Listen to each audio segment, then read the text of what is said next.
In today's video, we're going to talking about a very important concept in operating system, which is memory management.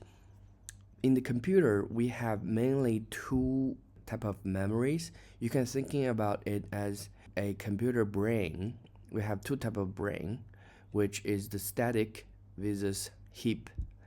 When you're thinking about the stack memory, you can think about as a pile of books. So you take books from the very top, and once you're done reading, this book will just disappear automatically. You don't need to manually clean up everything.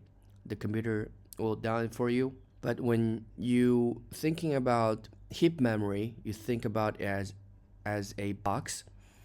You can put your toys inside the box everywhere, and you can take the toys out of the box anywhere you want.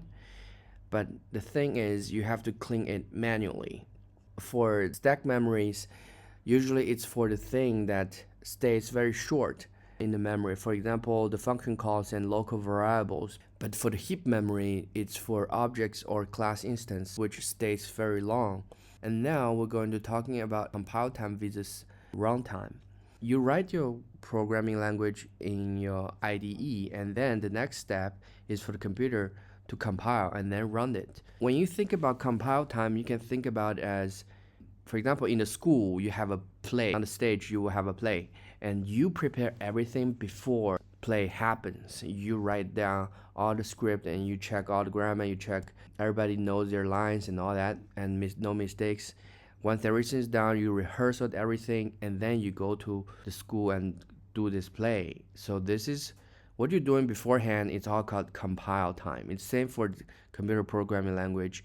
And runtime, it's you can think about during a live show, everything is going live on the stage, and everything is already happening.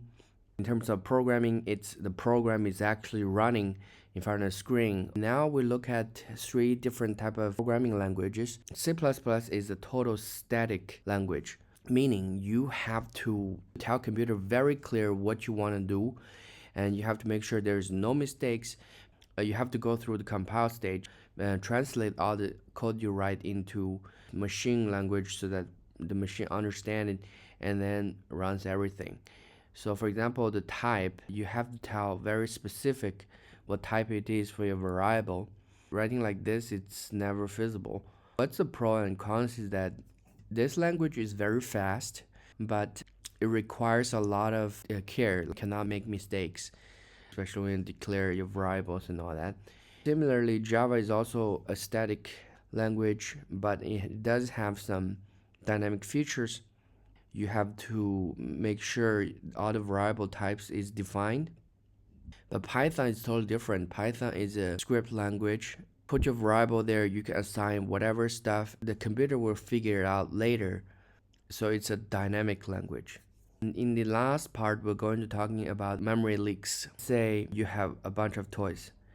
These toys, you just keep putting it inside until the whole space, your box is filled up. It's gonna explode, right? Because you never cleaned it. So no space left. This is one type of memory leak problems. And then another thing is called dangling pointer, which is two pointers point at each other and they never get cleared out. And also we have another situation, you have defined the size of like the memory blocks you use, but you actually assign more than that. It's called buffer overflow. That's another one. And we have some rules that you always need to follow, especially when you're dealing with some manually managed memory. When it comes to C++, you have your full control about your memories because it doesn't have a automatic memory management like in Python or Java. You have to allocate your own memory, and then you have to manually delete it once you're done using them. If not, there will be memory leaks. Python and Java, they have a garbage collection memory robot. You can think about it in this way. They will just check, is your variable still in use? If not, can other people reach this variable? If not, if both criteria meets, and then the robot will clean it up. Tips for avoid memory leaks. And here's some common situation in a table that in terms of memory leaks. So there you go. today's video about memory management. Thank you.